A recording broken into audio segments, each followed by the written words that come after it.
ದೇಶದ ಇತಿಹಾಸ ಬದಲಾವಣೆ ಆಗಿರುವಂಥ ಒಂದು ವಿಚಾರ ಇದೆ.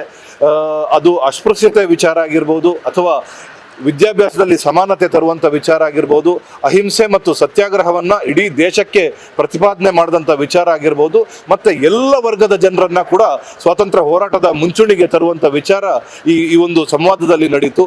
ಇಡೀ ದೇಶದ ಚಿತ್ರಣ ಈ ಸಂವಾದದಿಂದ ಬದಲಾವಣೆ ಆಗ್ತದೆ. ನಮ್ಮ ದೇಶದ ಮಾತ್ರ ಅಲ್ಲ, ಪಕ್ಕದ ಹತ್ತಿರದಲ್ಲಿರುವಂಥ ಸೌತ್ ಆಫ್ರಿಕಾ ಇರ್ಬೋದು, ಅಥವಾ ಒಂದಷ್ಟು ದೇಶಗಳು ಇಲ್ಲಿಂದ ಪ್ರೇರಣೆಯನ್ನು ಪಡೆದುಕೊಂಡು ಸತ್ಯ ಮತ್ತು ಅಹಿಂಸೆಯ ಮಾರ್ಗದಲ್ಲಿ ಅವರವರ ದೇಶಕ್ಕೆ ಸ್ವಾತಂತ್ರ್ಯವನ್ನು ಪಡ್ಕೊಂಡಂಥ ಒಂದು ಐತಿಹಾಸಿಕ ಘಟನೆಯನ್ನು ಇಲ್ಲಿ ನಾವು ಸಂಭ್ರಮಾಚರಣೆಯಲ್ಲಿ ಆಚರಣೆ ಮಾಡಲಿಕ್ಕಿದ್ದೇವೆ. ಯಾಕೆ ಈ ಉಳ್ಳಾಲ, ಯಾಕೆ ಮಂಗಳೂರು ವಿಶ್ವವಿದ್ಯಾನಿಲಯ ಅಂತ ಹೇಳಿದ್ರೆ, ಇಲ್ಲಿ ನಾರಾಯಣ ಗುರುಗಳ ಅಧ್ಯಯನ ಪೀಠ ಇದೆ. ಇಡೀ ದೇಶದಲ್ಲಿ ಇವತ್ತು ಎಲ್ಲೂ ಕೂಡ ನಾರಾಯಣ ಗುರುಗಳ ಅಧ್ಯಯನ ಪೀಠ ಇಲ್ಲ. ಇಲ್ಲಿ ಪ್ರಮುಖವಾಗಿ ಅಂತ ಒಂದು ಅಧ್ಯಯನ ಪೀಠ ಇದೆ. ಆ ಅಧ್ಯಯನ ಪೀಠಕ್ಕೆ ಮಾನ್ಯ ಮುಖ್ಯಮಂತ್ರಿ ಅವರು 3 ಕೋಟಿ ರೂಪಾಯಿಯ ಅನುದಾನವನ್ನು ಕೊಟ್ಟು ಇಡೀ ದೇಶದಲ್ಲೇ ಒಂದು ಪ್ರಪ್ರಥಮ ಅಧ್ಯಯನ ಪೀಠವನ್ನು ಈ ಮಣ್ಣಿನಲ್ಲಿ ಮಾಡಿದ್ದಾರೆ ಅನ್ನೋದು ನಮಗೆಲ್ಲರಿಗೂ ಸಂತೋಷದ ವಿಚಾರ.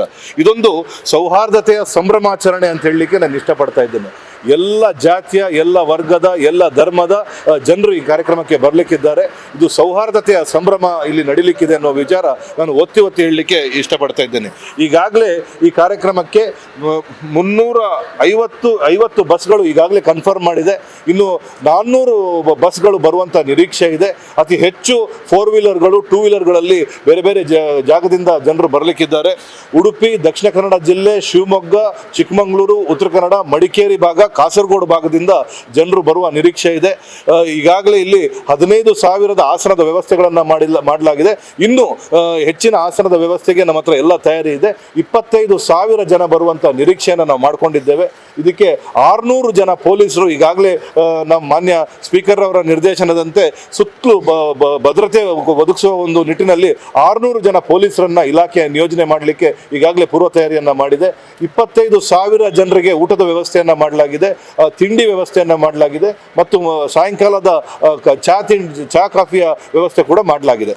ಇದರೊಂದಿಗೆ ಈ ಊರಿನ ವಿಶೇಷವಾಗಿ ಕೋಣಾಜೆ ಮತ್ತು ಪಜೀರ್ನ ಎಲ್ಲ ಗ್ರಾಮಸ್ಥರು ಮತ್ತು ಎಲ್ಲ ಗ್ರಾಮ ಪಂಚಾಯತಿಯ ಪದಾಧಿಕಾರಿಗಳು ಹೆಚ್ಚಿನ ಮುತುವರ್ಜಿಯನ್ನು ವಹಿಸಿಕೊಂಡಿದ್ದಾರೆ.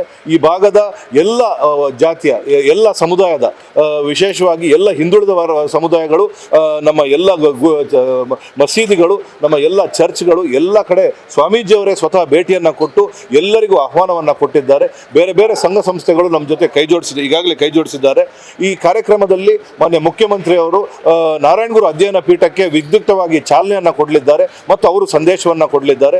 ಶಿವಗಿರಿಯ ಪೀಠಾಧಿಪತಿಗಳಾದಂಥ ಬ್ರಹ್ಮಶ್ರೀ ಸಚ್ಚಿದಾನಂದ ಸ್ವಾಮೀಜಿ ಅವರು ನಾರಾಯಣ ಗುರುಗಳ ಚಿಂತನೆಯ ಬಗ್ಗೆ ಸಂದೇಶವನ್ನು ಕೊಡಲಿದ್ದಾರೆ. KC ವೇಣುಗೋಪಾಲ್ರವರು ಅವರ ಸಂದೇಶವನ್ನು ಕೊಡಲಿಕ್ಕಿದ್ದಾರೆ. ಅಧ್ಯಕ್ಷೆಯ ಮಾತನ್ನು ನಮ್ಮ UT ಖಾದರ್ ಅವರು ಕೊಡಲಿಕ್ಕಿದ್ದಾರೆ. ಮತ್ತು ಕಾರ್ಯಕ್ರಮದ ಅಧ್ಯಕ್ಷತೆಯನ್ನು ನಮ್ಮ ಈ ಇಡೀ ಗಾಂಧಿ ಗುರು ಸಂವಾದ ಕಾರ್ಯಕ್ರಮದ ಅಧ್ಯಕ್ಷರಾದಂಥ BK ಹರಿಪ್ರಸಾದ್ ರವರು ಅವರ ಸಂದೇಶವನ್ನು ಕೊಡಲಿಕ್ಕಿದ್ದಾರೆ.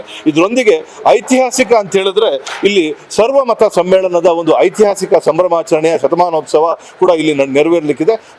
ನಾರಾಯಣ ಗುರು ಅವರು ಕೇರಳದ ಅಳುವೆಯಲ್ಲಿ ಮಾಡಿದಂಥ ಒಂದು ಐತಿಹಾಸಿಕ ಸರ್ವಮತ ಸಮ್ಮೇಳನದ ಇನ್ನೊಂದು ಭಾಗವನ್ನು ಮತ್ತೆ ಅದು 100 ವರ್ಷದ ನಂತರ ಈ ಪುಣ್ಯ ಮಣ್ಣಿನಲ್ಲಿ ಆಗುವಂಥದ್ದೇ ಒಂದು ಐತಿಹಾಸಿಕ ಘಟ್ಟ ಅಂತ ನಾನು ಹೇಳಲಿಕ್ಕೆ ಇಷ್ಟಪಡ್ತಾ ಇದ್ದೇನೆ. ಇದಕ್ಕೆ ಕೇರಳದ ಬಹಳ ಪ್ರಮುಖವಾದ, ಅತ್ಯಂತ ಪ್ರಭಾವಿಯಾದಂಥ ಶಿಹಾಬ್ ತಂಗಲ್ರವರು ಆ ಕಾರ್ಯಕ್ರಮಕ್ಕೆ ಬರಲಿಕ್ಕಿದ್ದಾರೆ.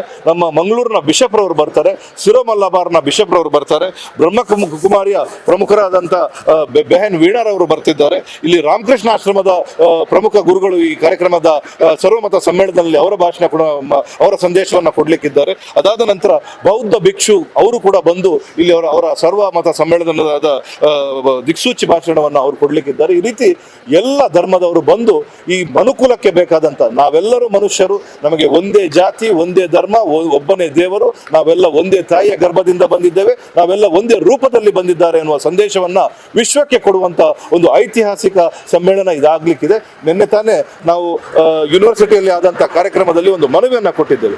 ಈ ಐತಿಹಾಸಿಕ ಕಾರ್ಯಕ್ರಮ ನಡೆಯುವಂಥ ಈ ಒಂದು ಕ್ರೀಡಾಂಗಣ, ಇದಕ್ಕೆ ಇಷ್ಟು ದಿವಸ ಕೋಣಾಜೆ ಕ್ರಿಕೆಟ್ ಗ್ರೌಂಡ್ ಅಂತ ಕರಿತಿದ್ರು. ಮಾನ್ಯ ಸ್ಪೀಕರ್ ಅವ್ರಿಗೂ ನಾನು ನಿಮ್ಮ ಮುಖಾಂತರ ಮನವಿಯನ್ನು ಕೊಡ್ತಾ ಇದ್ದೇನೆ. ಇದನ್ನ ಗುರು ಗಾಂಧಿ ಸಂವಾದದ ಶತಮಾನೋತ್ಸವದ ಕ್ರೀಡಾಂಗಣ ಅನ್ನುವ ನಾಮಕರಣವನ್ನು ಮಾಡಬೇಕು ಅಂತ ನಾನು ಮಾನ್ಯ ಸ್ಪೀಕರ್ ಅವರು ಕೂಡ ಮನವಿಯನ್ನು ಮಾಡ್ತಿದ್ದೇನೆ. ಈ ಮನವಿ ಮನವಿಯನ್ನ ಮಾನ್ಯ ಕುಲಪತಿಯವರಿಗೆ ಕೊಟ್ಟಿದ್ದೇನೆ. ಅವರು ಸೆನೆಟ್ನಲ್ಲಿ ಇಟ್ಟು ನಾವು ಇದ್ರ ಬಗ್ಗೆ ಚರ್ಚೆ ಮಾಡ್ತೀವಿ ಅಂತ ಹೇಳಿದ್ದಾರೆ. ಈ ಒಂದು ಕ್ರೀಡಾಂಗಣ ಇನ್ನು 100 ವರ್ಷ ಕಾಲಕ್ಕೆ ಇದೊಂದು ಐತಿಹಾಸಿಕ ಕ್ರೀಡಾಂಗಣ ಆಗೋದ್ರಲ್ಲಿ ಯಾವುದೇ ಸಂಶಯವಿಲ್ಲ. ಅದರೊಂದಿಗೆ ವಿಶೇಷವಾಗಿ ತಮ್ಮ ಮುಖಾಂತರ ನಾವು ಕೇಳ್ಕೊಳ್ಳೋದು ಜನತೆ ಹೆಚ್ಚಿನ ಸಂಖ್ಯೆಯಲ್ಲಿ ಕಾರ್ಯಕ್ರಮಕ್ಕೆ ಬರಬೇಕು. ಇದು ಅವರಿಗೋಸ್ಕರ ಮಾಡ್ತಿರುವಂಥ ಕಾರ್ಯಕ್ರಮ. ಈ ಗಾಂಧಿ ಗುರು ಇವರ ಈ ಒಂದು ವಿಚಾರಧಾರೆಯನ್ನ ಶಾಶ್ವತಗೊಳಿಸಬೇಕಾದ್ರೆ ಅದು ಯುವಜನತೆಯಿಂದ ಮಾತ್ರ ಸಾಧ್ಯ. ಈಗಾಗಲೇ ಸ್ಪೀಕರ್ ಅವರು ಎಲ್ಲ ಸುತ್ತಮುತ್ತಲಿನ ಶಾಲೆಗಳು, ವಿದ್ಯಾಸಂಸ್ಥೆಗಳು, ಯೂನಿವರ್ಸಿಟಿಯ ವಿದ್ಯಾರ್ಥಿಗಳು ಎಲ್ಲರಿಗೂ ಮನವಿಯನ್ನ ಮಾಡಿದ್ದಾರೆ. ಎಲ್ಲ ಯುವಜನರು ಇಲ್ಲಿ ಬರಬೇಕು, ಈ ಕಾರ್ಯಕ್ರಮದಲ್ಲಿ ಭಾಗವಹಿಸಬೇಕು, ಆ ಸಂದೇಶವನ್ನು ತಗೊಂಡು ಹೋಗಬೇಕು ಅಂತ ಸ್ಪೀಕರ್ ಅವರು ಒಂದು ಮನವಿಯನ್ನ ಮಾಡಿದ್ದಾರೆ. ಅದೇ ರೀತಿ ತಮ್ಮ ಮುಖಾಂತರ ನಾವು ಮನವಿಯನ್ನ ಮಾಡೋದು ಅತಿ ಹೆಚ್ಚು ಯುವಜನರಿಗೆ ಇದನ್ನು ಮುಟ್ಟುವಂತ ಕೆಲಸವನ್ನ ಮಾಡಲಿ. ಮತ್ತು ಈಗ ತಾನೇ ಬಿಲ್ಲವ ಸಮಾಜದ ವಿಚಾರವನ್ನ ಕೇಳಿದ್ರು. ಮಾನ್ಯ ಸ್ಪೀಕರ್ ಅವರು ಇಬ್ಬರು ಯತಿವರ್ಯರ ಸಮ್ಮುಖದಲ್ಲಿ ಸಾಕಷ್ಟು ಸಭೆಗಳನ್ನು ಮಾಡಿದ್ದಾರೆ. ಎಲ್ಲ ಬಿಲ್ಲವ ಸಂಘಗಳು, ನಮ್ಮ ಅವಿಭಾಜ್ಯ ದಕ್ಷಿಣ ಕನ್ನಡ ಜಿಲ್ಲೆ, ಉಡುಪಿ, ದಕ್ಷಿಣ ಕನ್ನಡ, ಶಿವಮೊಗ್ಗ, ಉತ್ತರ ಕನ್ನಡ, ಮಡಿಕೇರಿ, ಕಾಸರಗೋಡು ಎಲ್ಲ ಬಿಲ್ಲವ ಸಂಘದ, ಮೈಸೂರು, ಇಲ್ಲಿಯ ಎಲ್ಲ ಪ್ರಮುಖ ಬಿಲ್ಲವ ಸಂಘಟನೆಗಳು, ಈಡಿಗ ಸಂಘಗಳು, ತೀಯ ಸಮುದಾಯದ ಎಲ್ಲ ಸಂಘಟನೆಗಳು, ಆರ್ಯ ಈಡಿಗ ಸಮುದಾಯದ 26 ಉಪಪಂಗಡಗಳ ಎಲ್ಲ ಪ್ರಮುಖರು ಮತ್ತು ಅಲ್ಲಿಯ ಪದಾಧಿಕಾರಿಗಳು ಈ ಕಾರ್ಯಕ್ರಮಕ್ಕೆ ಬಂದು ಇದನ್ನ ಒಂದು ಐತಿಹಾಸಿಕ ಕಾರ್ಯಕ್ರಮವನ್ನಾಗಿ ಮಾಡಲಿಕ್ಕಿದ್ದಾರೆ ಅಂತ ತಮ್ಮಲ್ಲಿ ಹೇಳಲಿಕ್ಕೆ ಇಷ್ಟಪಡ್ತೇನೆ.